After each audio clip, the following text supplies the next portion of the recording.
Bonjour à toutes et à tous. Donc, je me présente, Sonia Dacruz, en charge du projet Maman handicapée, Super Maman, le défi d'une vie, organisé par À Domicile.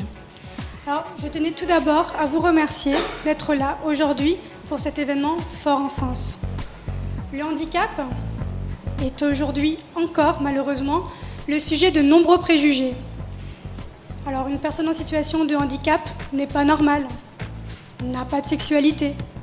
Elle est une charge pour sa famille. Elle ne peut pas assumer ses responsabilités sociales ou familiales.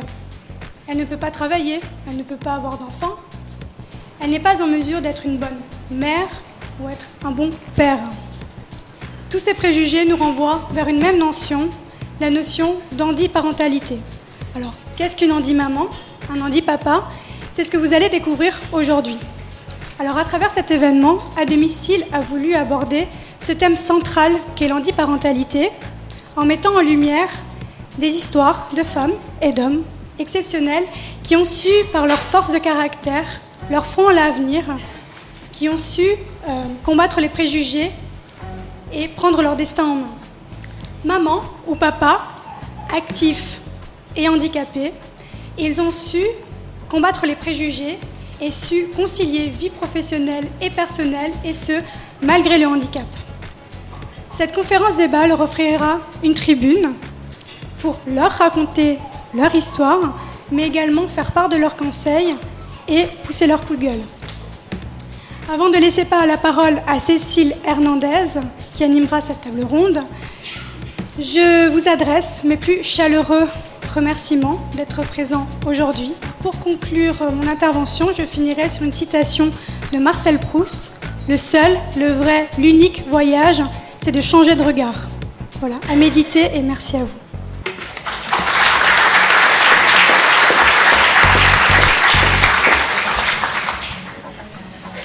Bonjour à toutes et bonjour à tous.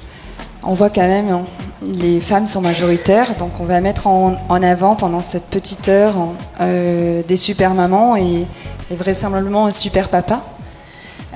Il est pour le coup minoritaire là, mais donc voilà, on va parler des mamans qui ont mené un projet de grossesse, et on va aussi, dans les invités de cette table ronde, on a une maman qui est en plein dans son projet de grossesse, puisque c'est Ludivine qui est en face de moi et qui est enceinte de 5 mois.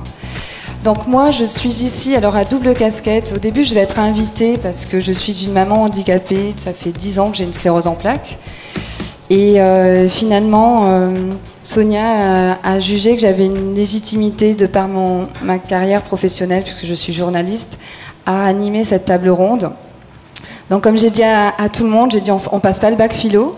On va échanger avec vous d'une manière fraîche, spontanée, sur un sujet, comme l'a dit Sonia, qui est assez tabou, qui est diabolisé. Et nous, on va tout faire pour le dédramatiser. Donc on affine nos capes de super-héros et super-héroïnes, et on devient des super-papas et des super-mamans.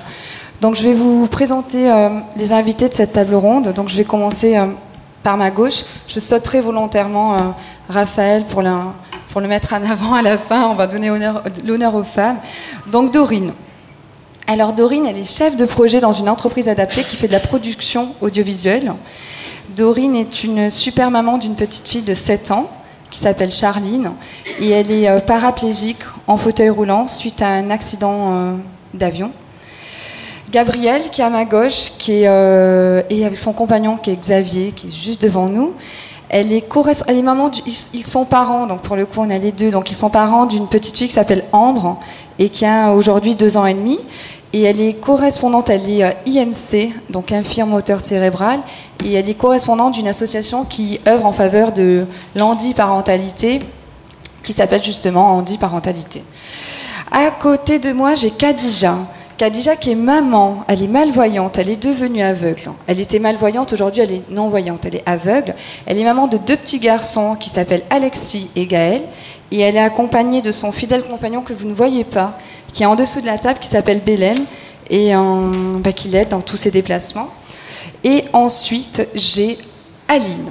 Aline, dont la maman Sylvie, si je ne me trompe pas, est malvoyante. Et donc, elle a un autre regard, puisque là, c'est sa maman qui est dans une situation de handicap par rapport à nous qui sommes là et qui portons le handicap. Et donc, on termine par le régional de l'étape, qui est Raphaël Volz. Donc, je pense que c'est un nom, et puis, non, rien qu'à l'accent, vous allez voir qu'il est vraiment d'ici. Donc, c'est Raphaël Volz, un grand champion handisport, de tir sportif, champion du monde, champion d'Europe. On va le faire rosir comme sa chemise. Il a été multimédaillé aux Jeux paralympiques. Et il se prépare, je vous donne un scoop, il se prépare pour Rio 2016. Non, on en parlait tout à l'heure, il n'est pas du tout sûr d'avoir envie, mais voilà, il s'engage là. Non, je plaisante, Raphaël. Donc, on va d'entrée de jeu. Donc, on va pas. Le concept d'handiparentalité, vous l'avez saisi, c'est Sonia qui vous l'a expliqué tout à l'heure. C'est quand les deux parents ou un des deux parents a un handicap, dans une situation de handicap. Alors, je vais commencer par poser la question à Dorine. Donc, quand on parle d'handiparentalité, on parle d'enfant, on parle de maman. Dorine, est-ce que vous avez toujours voulu être maman? Le mot handiparentalité, je voulais faire une parenthèse, j'aime pas trop ce mot en fait. Moi, quand je parle de handicap avec ma fille, j'ai besoin de dédramatiser. Je lui dis plutôt que je suis une maman à roulettes. Je trouve ça plus mignon. Très mignon. Et au départ, je ne souhaitais pas être maman, en fait. C'est simplement, un jour, j'ai rencontré un homme qui a vu en moi la mère de son futur enfant. Et quand il m'en a fait la demande, c'est sûr qu'en tant que femme, j'ai pas pu résister. J'ai été très touchée de sa demande, mais c'était pas quelque chose que je portais forcément en moi. Est-ce que c'était lié au handicap? Non, c'était plutôt parce que j'étais quelqu'un de très indépendant, de très sportive, un peu aventurière, et je ne me voyais pas avec un enfant finalement, parce que la vie aussi bascule quand on devient maman, et je ne me voyais pas dans cette changer de vie et de rythme de vie. D'accord. Donc la demande est venue de la part du papa, plutôt. Ok. Raphaël, oui. Alors Raphaël, je ne l'ai pas dit tout à l'heure, donc Raphaël est tétraplégique incomplet. Donc tétraplégique, c'est handicapé des 4 membres, sauf que Raphaël a les mains. Il peut se servir de ses mains. Et il a son handicap depuis un plongeon dans un plan d'eau artificiel.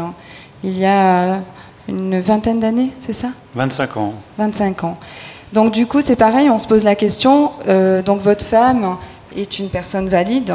Alors nous, on a tendance à traiter les personnes handicapées, on dit que les gens valides sont des gens ordinaires, et nous, personnes handicapées, nous sommes des gens extraordinaires, en 2 mots. Donc votre épouse, toute proportion gardée, est une femme ordinaire? Oui, tout à fait. Qui c'est qui est vraiment ordinaire Non, il n'y a pas de normes. Donc votre épouse est valide, et vous avez pu douter, ou est-ce qu'il y avait un besoin, une envie de devenir papa? Je suis dans la situation de handicapé depuis l'âge de 17 ans. En tant qu'adolescent, je projetais dans ma vie d'avoir une famille un jour. Donc, dans mon esprit, c'est pas parce qu'un jour une situation difficile fait que je me retrouve personne handicapée, je m'arrête au niveau de mes projets familiaux. Donc, je me suis toujours battu suite à mon handicap pour pouvoir surmonter toutes ces fameuses montagnes qui peuvent se présenter à nous, et vivre décemment et normalement. Donc, devenir papa, pour moi, rester dans mon esprit quelque chose de tout à fait logique. Très bien. Gabrielle, alors, est-ce que vous avez toujours voulu être maman?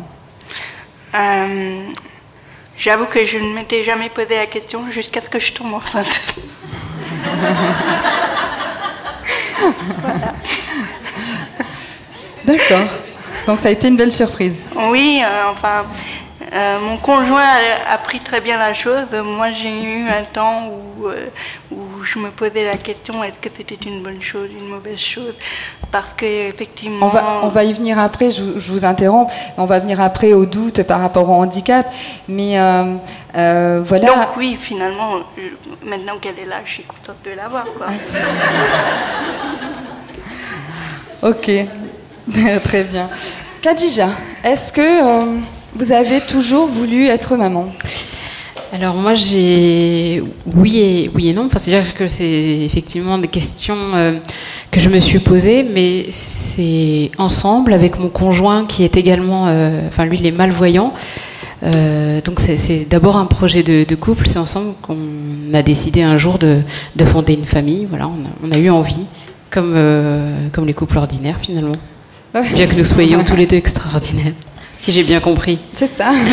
Est-ce que, alors je rebondis sur ce que vous venez de dire, est-ce que du fait de votre handicap, des questions se sont posées avant de se poser la question de vouloir être et devenir parent, puisque vous le disiez, votre conjoint est aussi en situation de déficience visuelle.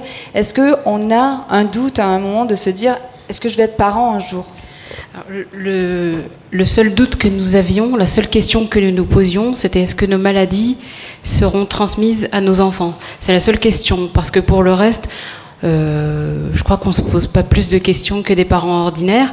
Notre handicap, on le connaît. Connaître son handicap, c'est se connaître soi-même, c'est connaître ses capacités, c'est également connaître ses limites, les identifier. Donc voilà, donc tout ça, on avait fait un petit peu le point, tout en se disant que les questions concernant vraiment l'éducation de nos enfants viendraient pas à pas.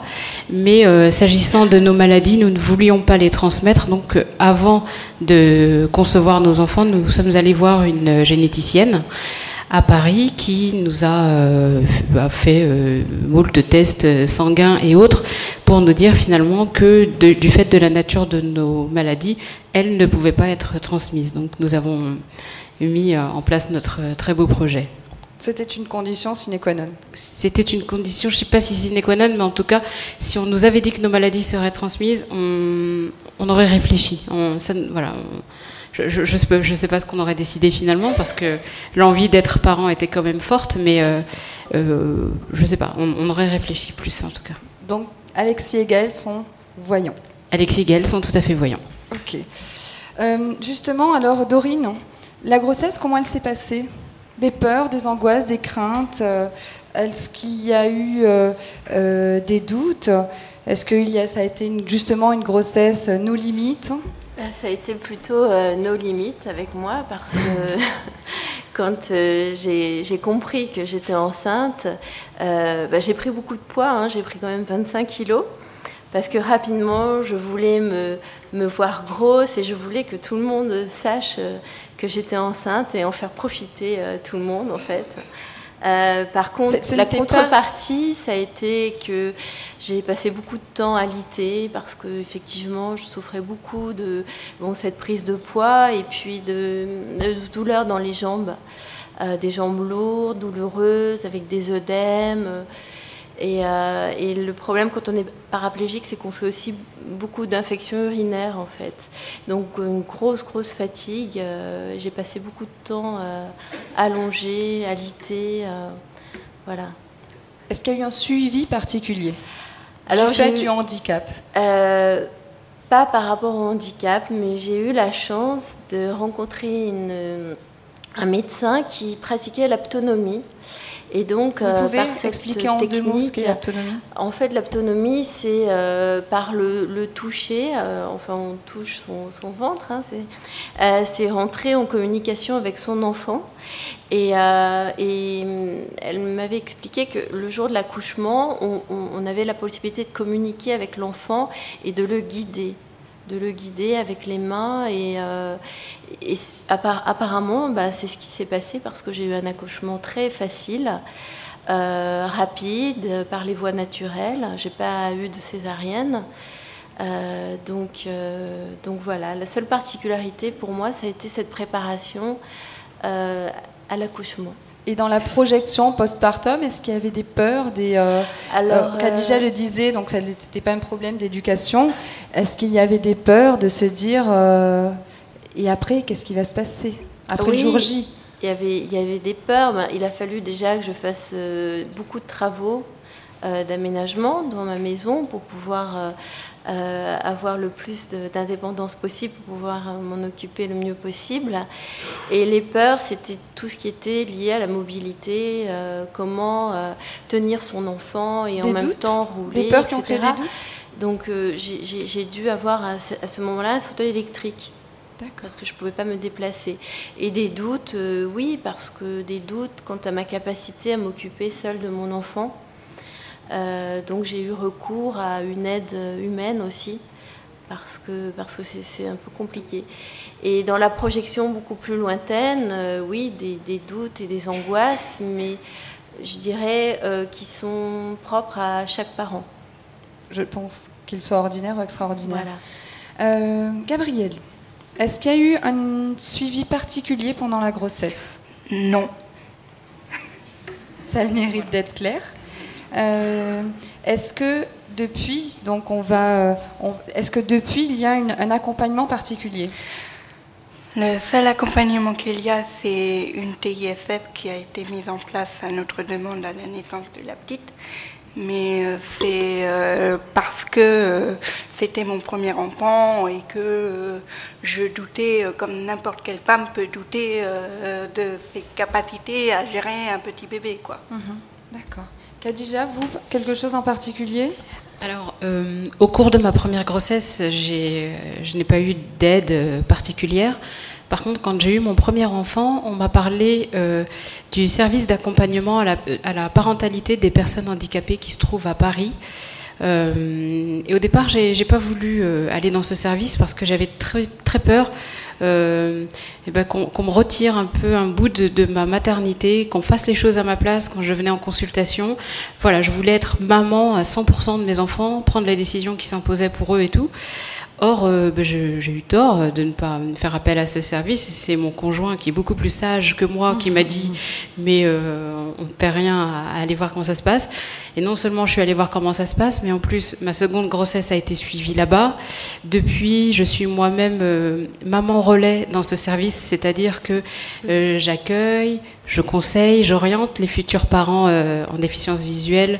Je leur explique le matériel existant, je les rassure sur leur capacité à être parents malgré leur handicap. Enfin voilà, j'aide. Et puis j'aide aussi à l'adaptation de jeux et jouets et de livres pour que toujours les parents restent maîtres du jeu quand ils partagent des jeux ou des livres avec leurs enfants.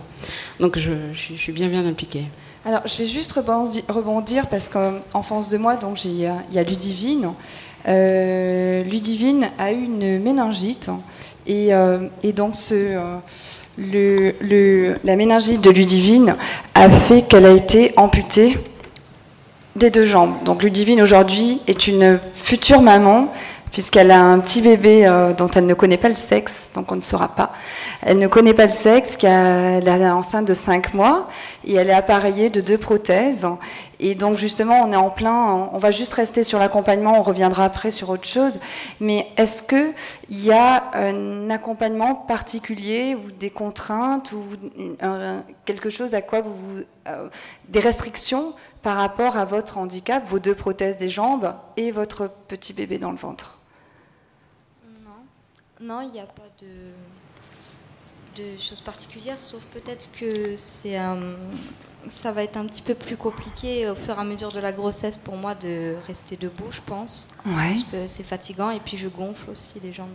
D'accord. Et le fait que, comme toutes les mamans, généralement, Dorine en parlait tout à l'heure, quand on est enceinte, on a tendance à faire des œdèmes. Qu'est-ce que ça peut engendrer sur vos prothèses, en fait? On les changera au fur et à mesure. Ou je les mettrai plus, je resterai en fauteuil, on verra.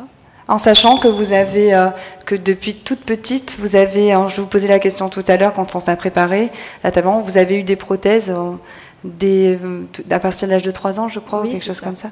Donc là, aujourd'hui, alors quand on parlait, c'est marrant, c'est Raphaël qui a l'autre casquette, puisqu'il n'a pas porté de bébé. mais son épouse était enceinte. Donc Raphaël lui a posé une question. Il était très inquiet, si vous vous souvenez de la question, sur le fait que vous puissiez tomber à un moment donné. Raphaël, la question que vous lui avez posée. La question était la gestion de l'équilibre par rapport à la marche avec des prothèses, une fois que le poids du bébé peut atteindre quelques kilos, quoi. Voire des fois plus de 10, n'est-ce pas? Voire plus de 20, n'est-ce pas, Dorine? Est-ce qu'il y a une peur? Est-ce que vous avez conscience de ça? Est-ce que vous arrivez à mesurer, en fait, quelque part, c'est aussi une part de danger pour vous et pour le bébé. Les prothèses vous apportent une assurance? En fait, j'ai confiance en moi, mais c'est vrai que j'ai peur pour mon bébé de tomber. Mais en même temps, c'est un défi avec moi-même d'essayer d'aller le plus loin possible et de rester debout, on verra bien. Super maman ou pas super maman quand même. Voilà. Je vais essayer de ne pas prendre 30 kilos. Pardon? Je vais essayer de ne pas prendre 30 kilos, mais bon. Vous en êtes à combien, si c'est pas indiscret? C'est indiscret, non, je rigole. 5 kilos en 5 mois. C'est après, hein, Dorine, c'est après un peu qu'on force. J'avais démarré au bout de 2 mois, j'étais bien à plus 7. Non, j'exagère. Non, elle l'a dit, Dorine, je crois que c'était une grossesse no limite. Raphaël, comment vit-on en tant que futur super papa, comment vit-on la grossesse de son épouse? Très bien.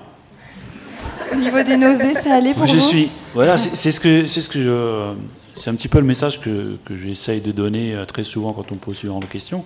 C'est que quelque part, de ce point de vue-là, je suis un papa tout à fait normal. Hein. Je ne fais pas plus qu'un papa valide. Je suis là à la conception et puis après c'est madame qui fait, non, n'est-ce pas? Donc j'essaye d'être, c'est ce que j'ai fait. J'ai été maximum présent. Avec les contraintes aussi de votre carrière? Oui, voilà. Alors mes absences par rapport à mon statut sportif de haut niveau ont été contraignantes pour assister ma femme, bien sûr. Mais d'un autre côté, le fait d'être devenu une personne en situation de handicap fait que je suis devenu rentier, donc sans activité professionnelle, par la force des choses, et donc un peu plus présent de l'autre côté. Donc quelque part, ça s'est équilibré. Donc j'ai à chaque fois pu accompagner ma femme lorsqu'il a fallu aller dans les différentes consultations pendant la grossesse. Mais athlète, ça représente aussi des sacrifices en termes de temps, d'absence? Ah oui, tout à fait. Je viens de le dire. Donc effectivement, lorsqu'il y avait préparation des compétitions et compétitions, il y avait des fois des absences prolongées qui n'étaient pas forcément évidentes pendant la grossesse du premier enfant. Une fois que l'enfant était arrivé, je pensais qu'on allait parler un petit peu de ce genre de choses aujourd'hui. C'est aussi la communication avec les enfants. Papa, pourquoi tu pars de nouveau, et puis ainsi de suite, quoi. Donc effectivement, c'est pas toujours évident. Alors, il y a quelque chose, donc tout à l'heure on a préparé, on s'est rencontrés, et on a dit quelque chose à Gabrielle, à la maternité, qui a été, pour rebondir aussi sur ce que disait Raphaël, qui est assez choquant. Qu'est-ce qu'on a pu vous dire? À la maternité, quand j'ai accouché... Le bébé était là, la petite était là. Quand la petite était là, donc, on m'a dit... c'est pas à moi qu'on l'a dit directement, mais Xavier l'a entendu. C'est deux auxiliaires puéricultrices qui discutaient entre elles et qui disaient pourtant je comprends pas qu'elle ait accouché parce que la pilule de nos jours, ça existe. Voilà. Donc Sonia le disait tout à l'heure en introduction, on est encore à penser. Donc j'ai lu dernièrement. 60% des personnes valides pensent que les personnes handicapées n'ont pas de sexualité. Voilà. Donc on est bien la preuve. Nous ne sommes pas des immaculées conceptions. Donc on est bien la preuve que nous avons une sexualité active. Et du coup, est-ce qu'il y a, donc on va en venir à la communication et au regard. Et je vais me tourner vers Aline. Vous avez un autre regard sur le handicap. Oui. Un autre regard qui est le nôtre, puisque vous n'êtes pas handicapé, vous, c'est votre maman, donc Sylvie, qui a un handicap visuel. Oui. Est-ce que vous avez échangé, est-ce que, du plus loin que vous puissiez vous souvenir, est-ce que vous savez à quel moment votre maman a pu vous parler du handicap ? Non, justement, j'ai toujours été habituée en fait à son handicap, donc il n'y a pas eu de moment où je me suis dit ah tiens, elle est handicapée. Donc, Est-ce que vous savez si votre maman s'est posé des questions sur le fait de vous mettre en route ? Ça aurait été dommage de passer à côté de ça. Oui, elle a dû s'en poser quand même, parce que c'est vrai que bon, faut assumer un enfant en étant malvoyante, donc elle a dû s'en poser. Après, bon, ça s'est fait naturellement quand même, donc il n'y a pas eu de... Est-ce que quand vous vous promenez avec votre maman, vous avez pu sentir ou essuyer des regards ? Oui, ouais, ça c'était la chose, je dirais, la plus gênante. De la part de qui ? Adultes, enfants ? Toutes les personnes qu'on croisait un petit peu dans la rue nous regardaient. Des fois, les gens regardent comme on regarde tout le monde dans la rue. Après, des gens regardent avec un petit peu plus d'insistance quand même. Et puis là, ça devient assez gênant. Enfin, bon, c'est pas quelque chose qui est facile à accepter tout le temps, quoi. Et vous en parlez naturellement ? Comment ? Vous parlez naturellement ? Oui, quand des personnes ou plutôt des enfants disaient qu'est-ce qu'elle a la dame, elle est malvoyante, et après donc ils comprenaient, mais c'est vrai que les personnes restent un petit peu éloignées, je dirais, du handicap quand même, et regardent toujours d'une façon différente.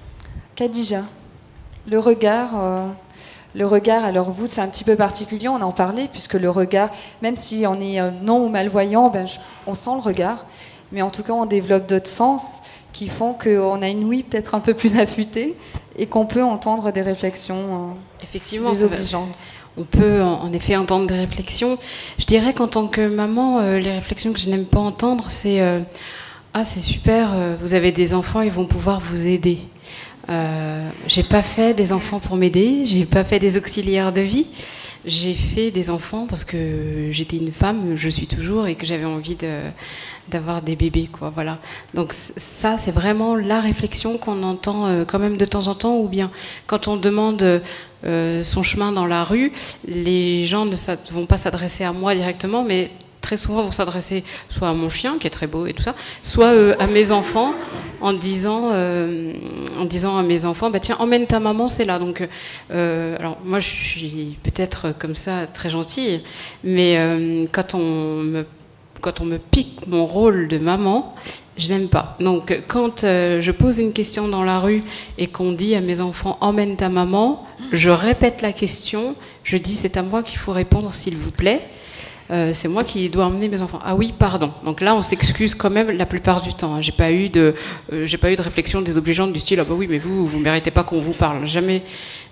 Mais par contre, c'est vrai que la première réaction des gens, ça va être de renseigner mes enfants ou de prendre mes enfants pour des auxiliaires de vie potentiels qui pourront m'aider, quoi. Donc, alors que j'ouvre juste une parenthèse, une personne mal ou non voyante, ça se regarde dans les yeux, parce qu'on sent au son de la voix, au souffle.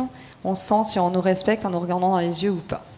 Donc qu'on soit avec un handicap visuel ou pas, on regarde les gens dans les yeux. Qu'on soit dans un fauteuil roulant, on regarde les gens dans les yeux et pas dans les roues du fauteuil roulant.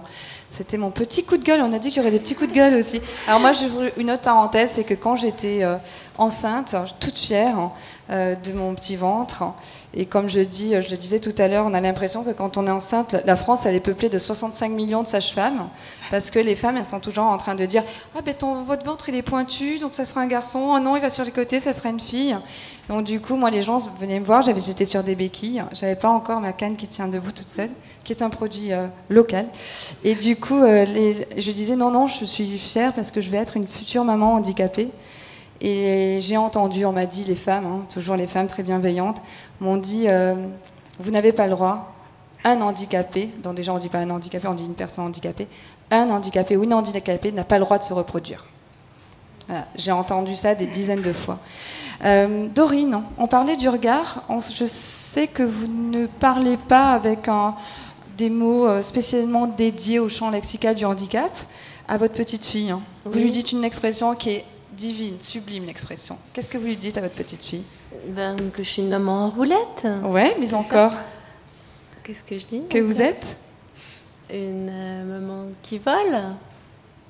Hein? Vous savez qu'elle fait la lecture labiale, là. Alors je vais le dire, vous lui dites, j'ai adoré, hein, je l'ai fait répéter 3 fois, elle dit qu'elle est tombée du ciel. Ah oui. C'est magnifique, voilà. Du coup, comment vous lui parlez? À quel moment elle a senti? Est-ce qu'il y a quelque chose en particulier? Est-ce que le regard des enfants, des parents, des inconnus dans la rue, de votre entourage, vous avez dit aussi, comme le disait tout à l'heure Gabriel, il y a une réflexion de vos parents qui vous ont dit quelque chose quand ils vous ont su enceinte? Non, c'est pas mes parents. Non, je parlais à Dorine. Oui. Non, c'était j'ai le corps médical.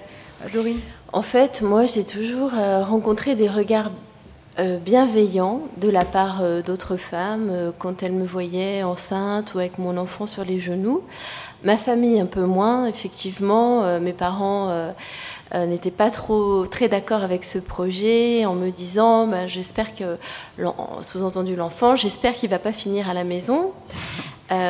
Sous-entendu, tu ne pourras pas t'en occuper toute seule. Alors, avec Charline, on joue beaucoup. On rigole beaucoup, on rigole de mes petits tracas, des petites choses qui peuvent arriver. J'essaie toujours de dédramatiser et je lui présente, on ne reste pas isolé, je lui présente souvent d'autres personnes handicapées, des sportifs par exemple, qui jouent au basket ou au rugby fauteuil. Et je l'emmène toujours dans un endroit où le handicap est quelque chose de festif, où on s'amuse, où on joue. Voilà, je veux surtout pas dramatiser autour de ça. Et quand ses petites copines lui posent des questions, pourquoi ta maman est en fauteuil, c'est là où je dis, oui, la maman de Charline, elle est tombée du ciel, elle s'est fait mal aux jambes, elle est tombée du ciel. Et c'est vrai que ça dédramatise complètement et les enfants, du coup, souvent m'adorent parce que, je sais pas, ça crée une certaine forme de proximité. En plus, quand on parle à nos enfants, comme on est assis, on est à la même hauteur qu'eux. Donc ça crée des échanges qui sont très, très directs et très, très sincères. Et c'est très beau. Et Dorine est une super maman qui continue de piloter des avions. Voilà. Alors c'est vrai quand je dis à ma fille que je peux pas marcher, mais que quand même, elle a la chance d'avoir une maman qui l'emmène dans le ciel, ce qui n'est pas courant. Ah, c'est magique. Vous le disiez tout à l'heure, Gabriel, par rapport à Xavier, que votre petite fille, elle était, par rapport au regard, elle est justement super fière de piloter le bolide de son papa. C'est ça. Elle essaye en tout cas de conduire le fauteuil électrique de son papa, mais il lui laisse pas tout le temps faire. Donc. Et donc, est-ce que les regards, les explications, quand vous amenez votre petite à la crèche, parce qu'elle va déjà à la crèche, la petite Ambre, est-ce que vous avez senti des regards? De quelle manière vous communiquez avec elle? Je l'emmène pas souvent à la crèche, c'est plutôt le papa qui le fait, mais moi, j'ai jamais eu vraiment l'occasion de discuter avec les enfants qui arrivent tous autour du fauteuil. Quand on arrive dans la crèche, on a l'impression que les enfants ils nous accueillent comme si on nous avait dévalé le tapis rouge, quoi. Ils arrivent tous curieux autour du fauteuil et ils demandent « C'est toi la maman de Ambre ?» Et fièrement, donc je lui dis « Oui, c'est moi la maman de Ambre !» Mais avec Ambre, je parle pas beaucoup de mon handicap parce que je veux pas qu'elle en fasse une fixation. Je veux qu'elle me voie comme une maman comme une autre. Comme je la change, je l'habille, je chante avec elle, je joue avec elle. Pour moi, le fait que je sois en fauteuil roulant, pour moi, je veux que ça reste un détail pour elle. D'accord. Raphaël, vous parliez de la communication. De quelle manière vous avez communiqué avec vos enfants, Amandine et Maëlys, 2 petites filles de 8 et 4 ans? Tout à fait simplement, comme tous les parents. Alors, je ne suis pas comme ma voisine de gauche, je n'utilise pas les termes spécifiques. Au contraire, j'essaye d'expliquer les choses telles qu'elles sont.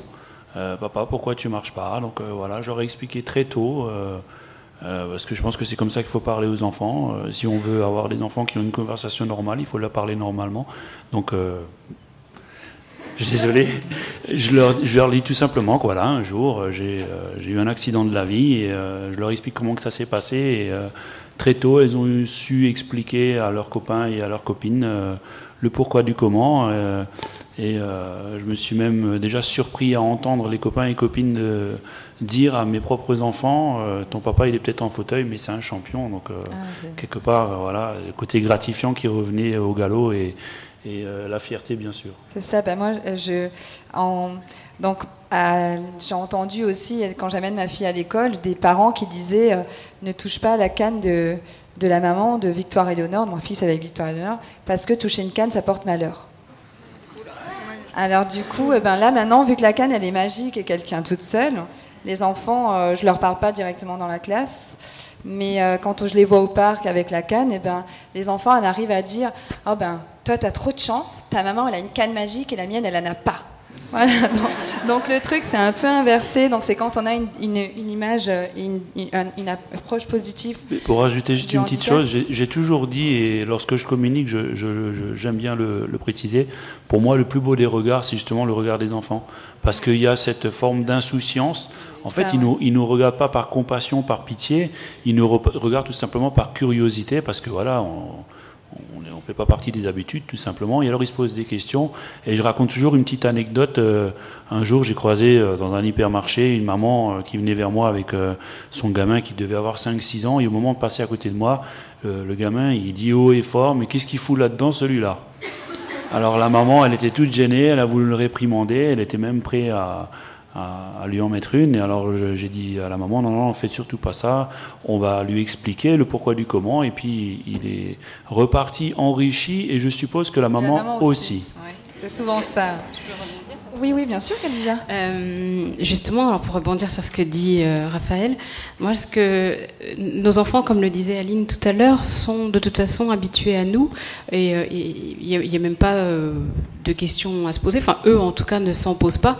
À la rigueur, même quand on leur en pose, ils sont étonnés. Quand on leur dit qu'est-ce que ça te fait que ta maman ne voit pas, ils ne savent même pas quoi dire, parce que pour eux, c'est tout à fait naturel. Donc, ce que j'aime faire, moi, c'est aller dans les classes de mes enfants. En fait, j'aime bien... comme maman, être très visible. Hein. Donc j'accompagne mes enfants dans toutes leurs activités sportives, extrascolaires, etc. Et puis je propose en début d'année un petit plan aux maîtresses, si elles le souhaitent, qui me permettent d'intervenir dans les classes des enfants avec une espèce de petite matinée qu'on va passer autour des sens. Donc je ne fixe pas sur la déficience visuelle, si ce n'est que j'explique comment on peut vivre sa vie de façon tout à fait normale, sans le sens de la vue. Donc j'apporte avec moi différents petits jeux, ça se fait de façon très ludique, de manière à ce que les enfants comprennent. Parce que pour moi, je suis sûre que si un jour le regard de la société change, et je l'espère, sur l'handiparentalité, ça passera par les enfants. C'est eux qui, quand ils rentrent chez eux, vont dire à leurs parents « Ah, tu sais quoi, la maman d'Alexis, elle est venue, elle nous a montré tel outil, elle se sert de ça pour faire comme ci, etc. » Et effectivement, ensuite, les parents, quand je viens à l'école, me disent « Ah, c'est sympa d'être passé, mais d'ailleurs, est-ce que je peux vous poser une question, parce que vous êtes là ?» Voilà, ça délie un petit peu les langues, et ça se fait grâce aux enfants qui ont, comme le disait Raphaël, vraiment un regard innocent, spontané sur notre handicap, et qui, à l'inverse des adultes, osent nous poser des questions, alors que nous, on n'est pas avare de réponses. Hein. Si on nous pose des questions sur notre handicap, je pense que tous, autant que nous sommes, nous y répondons volontiers. Ludivine, est-ce que vous entendez des parents qui ont eu des enfants handicapés, vous êtes dans ce projet de grossesse, est-ce que vous savez comment vous allez aborder votre handicap avec votre futur bébé, le port de vos prothèses? Est-ce que c'est des questions que vous posez déjà? Non, pas du tout. Je pense que ça va aller de soi. Il va grandir avec et je n'aurai pas à lui expliquer. Je pense. Alors, juste une parenthèse, c'est que le papa est valide. Le papa est aussi un papa ordinaire. Oui. On va dire. Ok. Vous savez, vous allez avoir des aménagements particuliers liés à vos prothèses? Non. D'accord. Non. C'est la plus belle la vie. Raphaël. Des aménagements de Raphaël, Dorine, Gabriel. On en a parlé un petit peu avec Khadija aussi tout à l'heure. Des aménagements particuliers au niveau de votre domicile. Et puis je l'attends, c'est parce que j'attends Raphaël. Je vais raconter une petite bêtise et elle ne peut pas s'empêcher, elle veut que je raconte à tout le monde. Donc, voilà. donc je vais le faire, je n'ai pas le choix. On partage tout, hein. Là vous êtes rentrés dans cette salle, donc on partage tout. Non, alors elle me posait la question comment que ça s'est passé une fois que les enfants étaient là pour pouvoir aider ma compagne. Alors voilà, elle l'a pas fait, mais elle était à 2 doigts de le faire en me disant que j'étais macho, hein. Presque, non ? Exactement, oui. Non mais attendez mesdames, écoutez. Non, je suis pas du tout macho, mais j'ai une compagne qui est très très très gentille. Alors après, on a aussi fait beaucoup d'aménagements pour son temps de travail, pour qu'elle soit disponible. Donc elle était énormément présente quand les filles étaient petites. Donc elle a voulu faire l'acquisition, et voilà, j'en viens à la petite histoire, d'une table à langer qui était assez haute.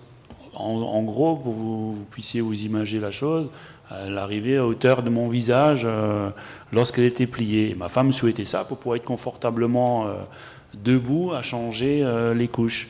Et étant donné que cette table était tellement haute, pour moi, c'était pas évident. Donc j'ai quasiment jamais changé de couche. Parce que surtout vous pouvez vous imaginer qu'avoir le nez à hauteur de la table à langer, quand il faut changer une couche qui est bien pleine, je vois que madame rigole bien et elle a bien raison. Oui. Donc voilà, j'ai profité de la gentillesse de ma compagne pour changer quasiment. Et de l'invention de la table à langer très très haute. Oui, quelque part, moi j'étais contre au départ. Si, tout à fait, c'est tout à fait sincère. Hein. Quand on était dans le magasin, je dis ouais, mais tu te rends compte comment je vais faire là, ça va pas être évident. On prend quand même un petit matelas pour poser sur la table. Non, on verra plus tard. Et puis bon, voilà, les choses se sont faites comme ça. Ainsi va la vie. Gabrielle, des aménagements particuliers pour Xavier et vous ? Alors, nous, on a... Au départ, quand j'étais enceinte, on a fait plusieurs choses. Quand la déclaration de grossesse a été faite, on a fait un dossier MDPH pour un lit pédiatrique à hauteur variable et à ouverture latérale. Seulement, voilà, connaissant la lenteur administrative de la MDPH,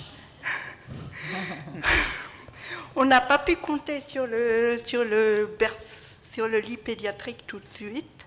On a dû attendre 1 an quand même. Donc, entre-temps, on a eu la chance de pouvoir récupérer le berceau familial que la maman de Xavier avait gentiment gardé, qui était à peu près à cette hauteur-là,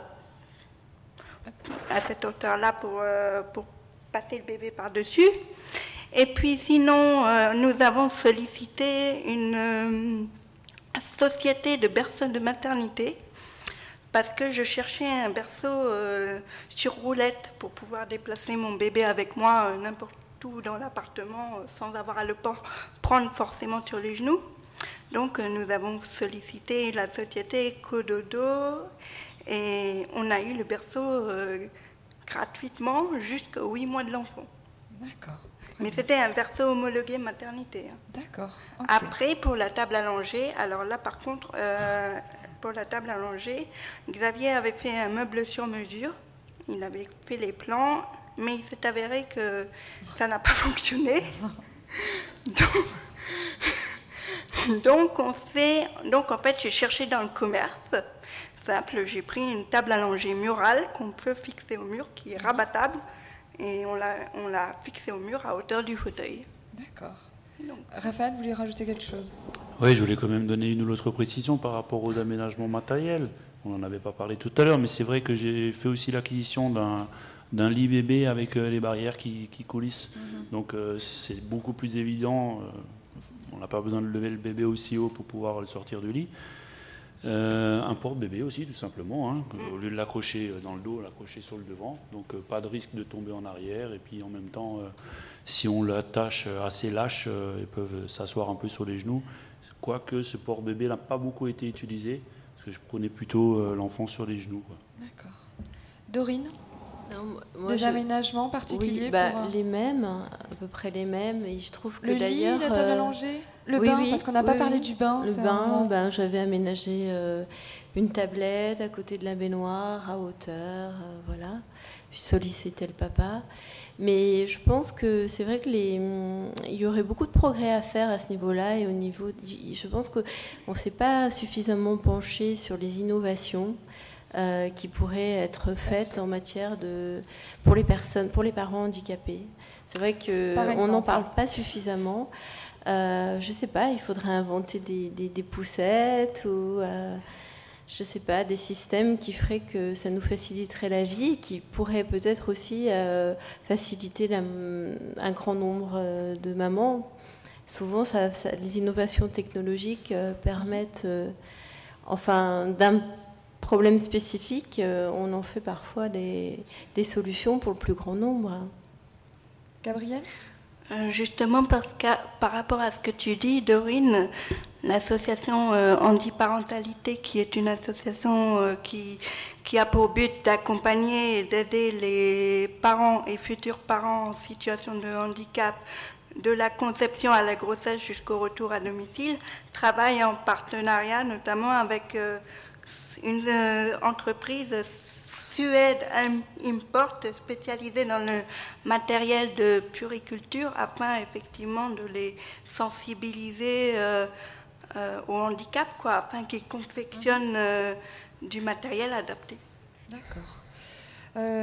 Khadija et Aline, des aménagements, et je pense que je fais le lien parce que la maman d'Aline a peut-être eu, ou je ne sais pas si vous le savez, mais des aménagements qui sont aujourd'hui différents, donc entre les... ça a pu évoluer, on parle d'évolution, Dorine, tu évoquais le sujet, est-ce que vous pensez qu'il y a eu des évolutions pour la déficience visuelle ? Allez, Khadija. D'accord. Alors pour moi, les aménagements ont été très simples chez moi. Je n'ai finalement protégé que les prises de courant parce que c'était le seul endroit où j'étais sûre de ne pas entendre forcément les enfants à temps, un enfant qui va trifouiller dans une prise électrique, si on n'est pas tout à côté, on ne l'entend pas forcément, donc c'est la seule chose que j'ai protégée à la maison. Sinon, pour le reste, des choses basiques que tous les parents devraient peut-être avoir, des barrières pour empêcher que les enfants aillent dans la cuisine, dans l'escalier. Oui, c'est du classique aussi. Voilà, ça reste du classique. Les portes. Nous, les aménagements auxquels on a éventuellement pensé, c'était surtout pour repérer nos enfants quand on les emmène au parc ou quand on sort avec eux dans la rue. Il existe à ce sujet-là un petit ourson qu'on trouve chez les marchands de vente par correspondance. Je ne sais pas si on a le droit de citer des marques ici. On a le droit d'en citer 3. C'est la radio, on en cite une, on en cite 3. La Redoute vend un petit ourson beeper. Les 3 Suisses et quels peut-être. Voilà. Et donc, ce petit ourson se clipse sur le pantalon de l'enfant, par exemple, et puis le parent a un boîtier sur lui, et quand il appelle son enfant, que son enfant ne répond pas, on actionne un bouton sur le boîtier qui fait sonner l'ourson qui est sur l'enfant. Donc, on peut repérer nos enfants assez facilement. Alors, c'est quelque chose que j'aurais pu utiliser, sauf que quand je l'ai montré à mes enfants, en leur disant, je vous préviens, si quand on est dans la rue et que je vous appelle, vous ne me répondez pas, si vous ne marchez pas à côté de moi, voilà ce que j'achète, ça les a tout à fait dissuadés. Et quand on est dans la rue, ils me parlent. De même, il existe aussi des harnais pour enfants. Comme j'ai déjà un harnais pour mon chien, ça me dérangeait d'en utiliser un. Toutefois, c'est très très sécurisant, c'est quelque chose de sécurisant. Il y a des parents qui l'utilisent et qui leur permettent d'avoir toujours leurs enfants autour d'eux. Je ne le souhaitais pas ce procédé, je l'ai montré à mes enfants et ça les a aussi dissuadés. Ouf. Aline, vous vous souvenez de quelque chose en particulier Non, votre maman pas spécialement, mais je crois avoir le souvenir qu'elle avait justement un harnais pour une de nous. J'étais aussi en laisse. Mais... Voilà, mais ça ne m'a pas pour autant choqué ou quoi que ce soit, donc non, pas d'adaptation. Oui, sur quelque chose. Par rapport aux aménagements qu'on a dû faire pour pouvoir porter l'enfant quand on part en promenade. Nous aussi, justement, on s'était posé la question à un moment par rapport à une poussette ou quelque chose pour pouvoir la promener, parce que un nouveau-né, ça va, c'est facile à porter, mais plus ça grandit, plus ça prend du poids. Donc, à un moment donné, on s'est posé la question, mais comment on va faire ?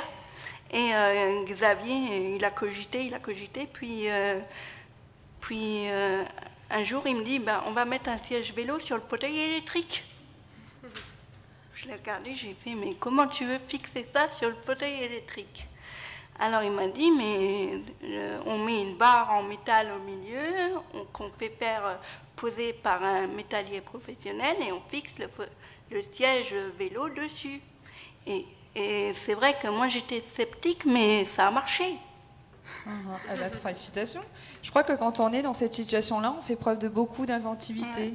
Je ne sais pas ce que vous en pensez. Alors, on va bientôt vous passer la parole si vous avez des questions. Ma question, c'est humainement, cette différence, ce statut entre guillemets de super parent, on est dans le thème, c'est l'handiparentalité, mais d'handiparent, donc de super papa, de super maman. Humainement, qu'est-ce que ça vous apporte à vous dans l'aventure humaine, dans cette aventure humaine de la vie? Dorine. Personnellement, c'est vrai qu'avant d'être maman, je me sentais d'abord une personne handicapée, avant même d'être une femme. Et lorsque je suis devenue mère, je me suis sentie mère avant d'être une personne handicapée. Donc j'ai changé de perspective, j'ai changé d'angle et ça a changé ma vie aussi. Raphaël, en 2 mots. En 2 mots, je vais tout simplement répéter ce que j'ai déjà dit tout à l'heure. Pour moi, je vois ça tout à fait normalement. Ça fait partie de mon projet de vie valide. C'est pas parce qu'un jour il est arrivé ce malheur dans ma vie qu'il a fallu que je change mes idées. Donc j'essaye en tant que possible de pouvoir vivre tout à fait normalement, que ce soit en tant que parent ou personne tout simplement. Gabrielle. Alors moi, c'est vrai que la société a encore beaucoup de travail à faire sur l'handiparentalité, mais c'est vrai que moi je considère que c'est pas parce qu'on est en fauteuil roulant ou parce qu'on est malvoyant ou parce qu'on est sourd qu'on n'a pas le droit d'avoir des enfants. Et je pense qu'il faut se battre pour que le statut de parent handicapé soit vraiment reconnu par la société et pour que la société ne nous voit plus comme des incapables, quoi. Des super parents. Ludivine,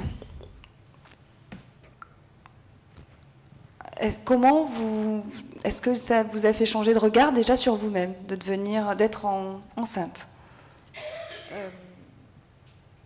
Non, pas tellement, parce que je me suis jamais considérée comme une personne différente. Bon, certes, j'ai un handicap, mais ça m'a jamais empêché de faire ce que j'avais envie de faire.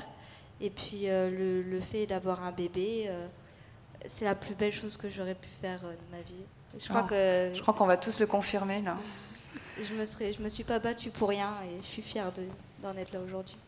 Bravo. Khadija. Eh bien moi, être maman, ça m'a vraiment fait...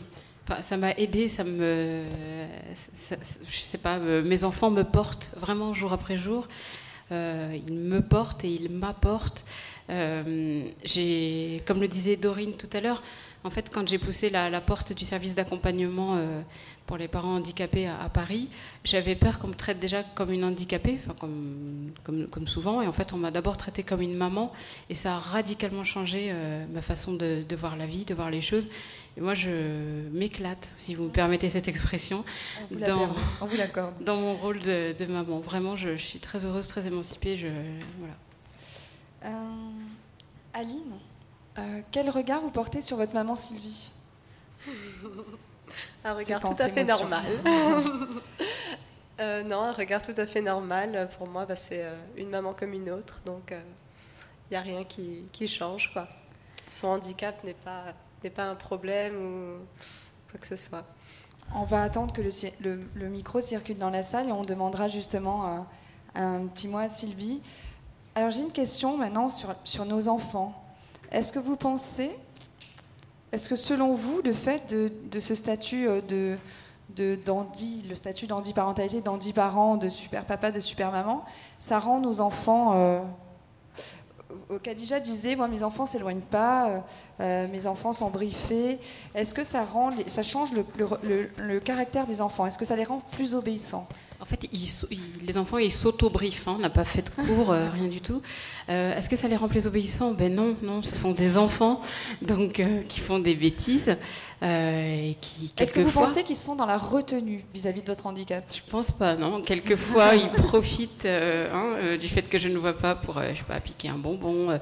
Quand ils étaient tout petits, c'était pendant que je passais l'aspirateur. Tout à coup, il y avait toujours une bêtise qui se faisait parce que c'était le seul moment où je ne les entendais plus. Donc non. Je pense que ça reste des enfants tout à fait ordinaires.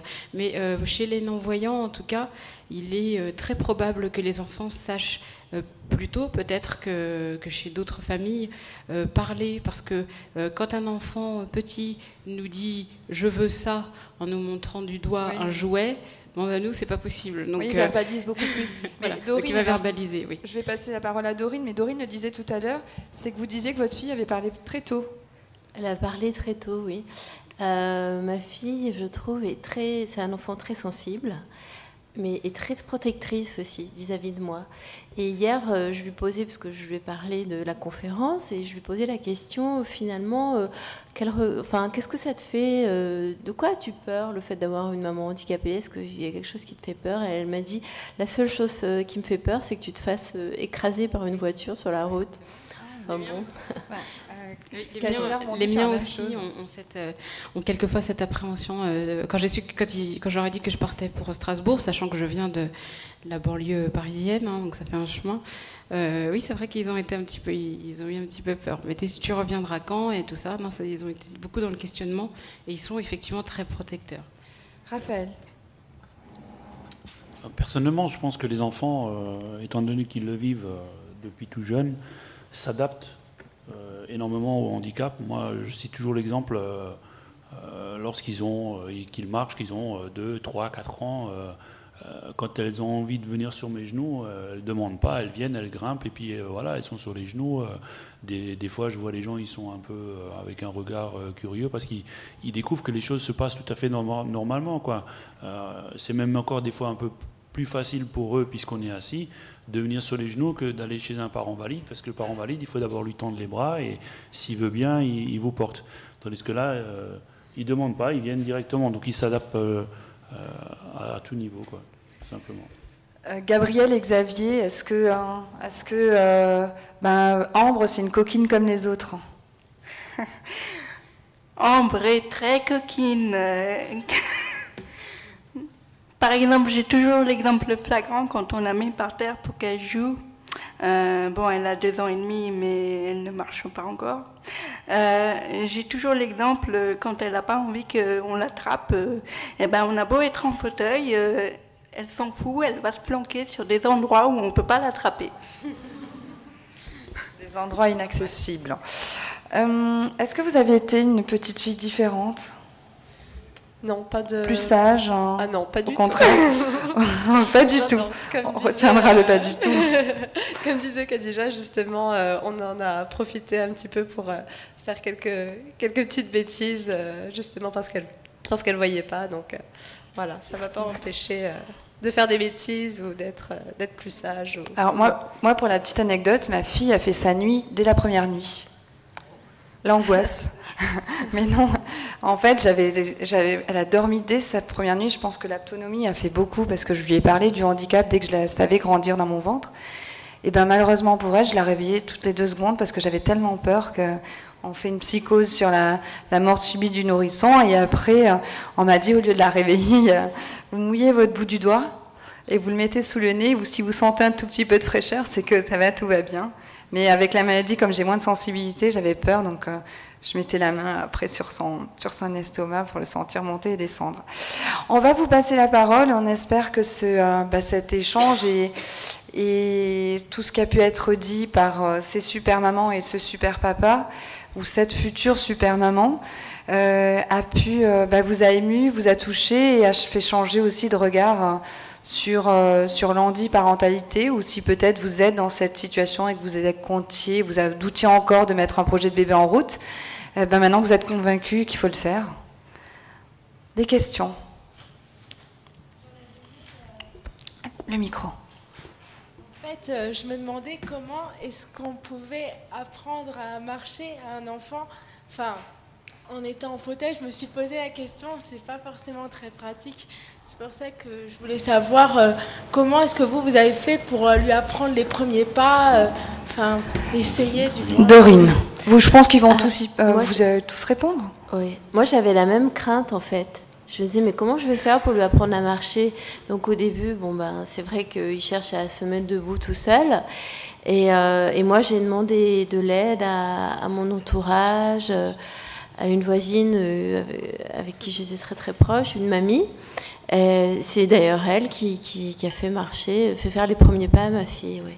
Parce que toute seule, je ne pouvais pas. Moi, je pense que c'est quelque chose qui est tout à fait naturel, puisqu'ils commencent par la force des choses déjà à quatre pattes. Une fois qu'ils se baladent à quatre pattes, ils viennent s'agripper sur les murs, les meubles, le fauteuil roulant. À partir de là, on les prend par la main. Je me souviens que les premiers pas de mes filles, ils en ont aussi fait quelques-uns avec moi. Alors, au lieu de les faire pour moi en marche avant, c'était l'enfant face à moi. Donc il était en marche avant, elles étaient en marche avant et moi en marche arrière. À partir du moment où il y a suffisamment d'espace derrière moi, ça ne posait pas de problème. Donc je leur tenais les mains pour permettre l'équilibre et puis c'était parti. Moi je pense que l'enfant peut très bien apprendre à marcher s'il a ses deux parents ou un seul des deux parents en fauteuil. Parce que il a aussi l'entourage familial, c'est-à-dire les grands-parents, les copains, les copines, et je vais dire, il suit exemple sur eux. S'il trouve pas s'il peut pas prendre exemple sur ses parents à lui. Je vais juste interpeller Sylvie, la maman d'Aline. Si vous le permettez, je vais vous poser la même question. Est-ce que vous avez eu justement une crainte particulière liée à votre handicap dans l'éducation de votre fille? Non, c'est bon? C'est bon, on vous entend. Pardon, excusez-moi. Non, pas particulièrement, mais c'est vrai que j'ai eu deux filles avec deux caractères complètement différents. Et Aline a toujours été plus espiègle que sa sœur et a voulu toujours un petit peu plus faire de bêtises ou de. Mais bon, je pense que quand vous regardez Aline, vous avez tout vu. Je sais pas comment vous dire. Elle rougit. Mais sinon, ça s'est fait non. Moi, j'ai perdu la vue très jeune et c'est vrai que j'ai à peine découvert Aline. Et par contre, ma deuxième, pas du tout. Je ne la voyais pas du tout. Mais non, elles n'ont pas. Ça s'est relativement bien passé. Je peux pas dire j'ai eu je sais pas, non, elles ont vraiment grandi avec, comment je veux dire, j'étais à l'écoute, une écoute toujours très attentive, quoi, toujours. Et où je me rappelle les bêtises, c'est une grosse, c'était les Legos. Toutes les deux, donc une avait dit on va faire un piège à maman, on va mettre les Legos à l'entrée de la porte de la chambre. Et puis Manon on avait rajouté une couche, mais ce qu'elles avaient oublié de faire, c'était de ne pas le dire tout haut. Et maman a tout attendu, donc forcément, quand je suis arrivée, quand je me suis fâchée, j'ai pris tous les Legos moi-même. Après, elles m'ont aidé à ranger et j'aurais dit que je donnais le sac poubelle aux éboueurs. Alors là, elles ont tout. Ça, voilà. Mais elles ne l'ont pas fait 2 fois. Voilà. Et puis aussi ouvrir la bouche. Vous savez, quand on a la cuillère qui arrive à la bouche, je positionnais ma main sous le menton de mes filles. Et Aline a été la première à me faire des... Et voilà. Donc forcément, vous savez, quand vous en avez un peu partout et on ne sait pas où on marche et où on l'emmène, tout se manger. Et Aline me l'a fait 1 fois, 2 fois, mais jamais 3. Vous voyez, c'est des petites choses. Voilà. Je laisse la parole si quelqu'un... Khadija disait que c'était rassurant ce que vous disiez justement. Oui, moi je trouve que ce témoignage est rassurant parce que moi mes garçons n'ont que 6 et 8 ans et quand je vois Aline à côté de moi, voilà, ça me rassure. Et puis j'ai bien aimé votre témoignage parce qu'effectivement, comme je le disais tout à l'heure, oui, nos enfants profitent du fait que nous ne voyons pas pour faire des bêtises, mais nous sommes dotés d'autres sens qui nous permettent toujours, en tout cas très très souvent, de les découvrir et ça n'empêche pas la punition, donc c'est un peu, voilà. Mais oui, c'est rassurant effectivement de vous voir toutes les deux, je me projette, je vois mes enfants plus grands, j'espère qu'ils seront Comme Aline, Pierre. Alors, il nous reste quelques minutes pour d'autres questions. Oui, permettez-moi aussi de vous dire, je réponds à Khadija aussi, en concernant les espaces publics. Personnellement, mes 2 filles, je les amenais toutes seules et elles avaient... En fait, elles pouvaient faire tout ce qu'elles voulaient, sauf que chaque fois qu'elles changeaient de jeu, sur le terrain de jeu, elles devaient venir dire à maman, parce que le petit ourson n'existait pas. Mais oui. Non, mais moi, je l'ai jamais utilisé, c'est comme ça que je fais aussi. Voilà. C'est et donc, impératif. elles me disaient voilà, où elles allaient. Faisaient. Oui. Et un jour, quelqu'un a s'exclamé Madame, Madame. Et j'ai dit ça, c'est Manon, donc c'était pas Aline. Et Manon elle descendait le toboggan à l'envers. Ah oui. Donc, elle remontait. C'est un grand classique. Hein. Voilà. Et donc, je lui ai dit Manon, tu viens chercher tes affaires et nous sommes partis. J'ai privé Aline de jeu, mais nous sommes partis. Croyez-moi, ils l'ont pas fait 2 fois. Mais vous savez, quand vous disiez, je pense que c'est pour tous les parents, quand on a un enfant, on l'amène au parc, la règle, c'est quand il change de jeu ou quand il change de lieu, la base, c'est de venir nous le dire et de venir nous prévenir, qu'on soit handicapé ou pas, qu'on soit voyant ou non. Mais voilà, c'est des règles. En fait, c'est tout simplement les règles de l'éducation, je pense. Oui, pour nous, c'est impératif. Oui, encore pour plus. Le coup, hein. Oui, bien sûr. On n'a pas droit à l'erreur. Hein. Ah non, c'est certain. L'erreur peut être fatale. Exactement. Une autre question. En fait, moi, c'était une question. J'aimerais bien sûr avoir des enfants un jour et bientôt, j'espère. Et j'avais juste une question par rapport au travail, parce qu'en tant qu'handicapée, moi je suis handicapée visuelle, mon travail me demande beaucoup de temps, d'énergie, et en même temps j'aimerais aller toujours au-delà de mes possibilités dans mon travail. Et mon choix aujourd'hui, c'est de me dire, voilà, si j'ai un enfant demain, en tant qu'handicapée, je vais perdre encore plus de temps, parce que j'aurai besoin de m'occuper plus lentement, avec plus de difficultés de mon enfant. Donc il faudra que je fasse un choix, soit maman handicapée, soit travailleuse handicapée. Alors on va laisser répondre Khadija, je pense, qui est la plus à même à répondre à cette question. Alors évidemment, Khadija, je vais essayer de faire vite. Évidemment, avant que la loi ne change un jour et propose aux handiparents des congés maternité plus longs, c'est parce que ça me semble absolument indispensable. Effectivement, on met un peu plus de temps que les autres à s'habituer à notre nouvelle parentalité. Alors là, pour l'instant, il n'y a pas grand-chose à faire. Moi, j'ai choisi, mais c'est un choix très très personnel, de mettre entre parenthèses ma carrière professionnelle. Je suis fonctionnaire et je me suis mise en disponibilité pour m'occuper de mes enfants, et je reprends en septembre, là maintenant, que mon plus petit entre en CP et que mon grand est en CE2. C'est un choix personnel, c'est de l'organisation. On n'a pas d'aide particulière du fait de notre situation de handicap par la maison départementale des personnes handicapées. Donc là, on va basculer dans le système ordinaire, des parents ordinaires, des nounous, des crèches, etc. Il n'y a pas, à ma connaissance, d'aide autre spécifique au handicap visuel. Moi aussi, je peux témoigner puisque je travaille. Mais en fait, j'ai attendu que ma fille ait 4 ans pour travailler. Et là, je travaille à mi-temps. Mais il n'y a que le mi-temps qui était conciliable avec la vie professionnelle et le fait d'être parent handicapé. Parce que sinon, on a le temps de rien faire, on est crevé. Ouais, c'est très fatigant. Ouais. C'est vrai que c'est une vraie question, en fait. Un choix à faire, en fait. Oui. Un choix. Une autre question.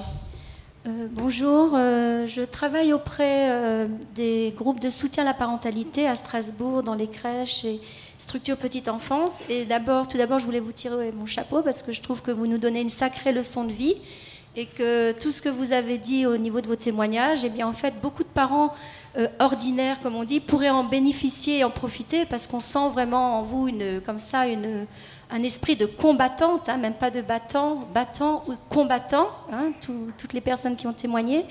Et je trouve que ce que vous avez dit, faire changer le regard des adultes par celui des enfants, on essaye de le faire en intégrant des enfants porteurs de handicap dans des milieux ordinaires, mais on se rend compte que les freins viennent très souvent de la part des parents, alors que les enfants, en général, acceptent très volontiers et même de manière très protectrice les enfants porteurs de handicap. Et les freins viennent bien sûr des préjugés ou des attitudes des parents qui mettent ces freins en place. Et moi, ma question, c'est aussi la question de votre visibilité. Comment vous rendre plus visible, plus présent dans ces groupes de soutien à la parentalité, dans ces crèches, dans ces lieux? Et est-ce que le problème de l'accessibilité n'est pas aussi un frein? Parce qu'en fait, souvent, on ne vous voit pas tant que ça. Et est-ce que ce problème de l'accessibilité dans les villes ou dans les lieux publics n'est pas un frein majeur? On en a peu parlé. Raphaël. Alors, si on ne nous voit pas, c'est tout simplement parce qu'on ne cherche pas à se mettre en avant. Mais vous avez dit quelque chose qui m'interpelle, qui m'a interpellé à plusieurs reprises, c'est le fait que vous pensez que nous puissions être des combattants.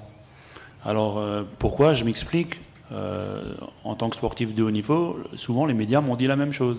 Pourquoi vous, personne en situation de handicap, vous avez plus de ressources à vous battre et à gagner, parce que très souvent on dit que les Paralympiques ramènent plus de médailles que les valides, et là pourquoi on serait plus des exemples que d'autres en étant des parents en situation de handicap? J'ai une petite explication, puisqu'à maintes reprises on me pose ce genre de questions. Je me suis posé la même question et au début je ne savais pas y répondre. Aujourd'hui j'ai peut-être une première explication. C'est tout simplement parce que dans notre vie, nous avons déjà eu à surmonter un malheur très important et on n'avait pas le choix. C'est tout simplement ça. Donc on a pris l'habitude de se battre par la force des choses. Donc au jour d'aujourd'hui, quand un obstacle se présente à nous, on fait tout pour pouvoir le surmonter tout simplement. Est-ce que tu es d'accord? Oui, ouais, complètement. C'est très beau. Après, je rebondis, et là c'est une autre casquette, c'est la casquette vraiment professionnelle que je vais revêtir. Les médias ont quand même une large part aussi de responsabilité dans la sous-non-visibilité, médiatisation des personnes handicapées. Alors, pour le coup, un handi sportif comme les Raphaël, c'est pas une personne handicapée qui fait du sport, mais c'est un sportif qui a un handicap. Et là est la nuance aussi. Donc la visibilité des personnes handicapées, il y en a moins parce que quelque part, ça fait peur. On y était dedans. Le handicap fait peur, on se projette. Il y a plein de choses qui font que ça diabolise et dramatise notre perception du handicap. Mais le problème, c'est que c'est l'imaginaire commun qui handicape notre perception. Donc c'est pas un cercle vertueux, c'est un peu un cercle vicieux. Pardon. Pour ma part, comme je l'ai expliqué, je pense plus tôt, on a tendance à voir les personnes handicapées qui font des enfants ou qui travaillent ou qui ont une vie normale comme des gens, comme des super-héros, parce que la société, je pense, comme l'a dit Cécile, la société et la médiatisation de la personne handicapée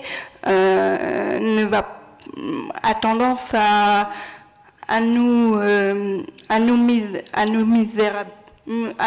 jouer sur le misérabilisme. Je donne pour exemple, souvent on entend parler des personnes handicapées au moment du Téléthon, mais sinon on ne nous voit plus. Et les Jeux paralympiques sont diffusés sur France 3, je crois, à des horaires des fois de nuit, mais on ne voit rien en journée. Ou alors c'est à peine 30 secondes de reportage, j'exagère peut-être, mais si la société changeait de regard par rapport au handicap et acceptait que les personnes handicapées sont des gens qui ont un handicap, certes, mais ce sont des gens comme vous et moi qui ont des envies, des émotions et qui ont envie d'avoir une vie normale, même si ça nécessite des adaptations en matériel ou en accompagnement. Voilà. Alors, merci beaucoup, Gabriel. Je vais rebondir sur ce que vous avez dit. Donc, changer de regard, c'est comme ça que j'ai introduit cette conférence débat. Est-ce qu'il y a éventuellement une dernière question? Sinon, on va s'arrêter là pour aujourd'hui. Une dernière question.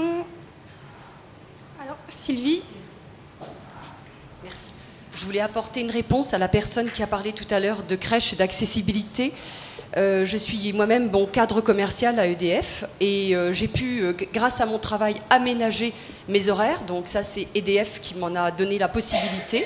Donc, vous voyez, c'est une entreprise, je dirais, voilà, qui en avait la possibilité.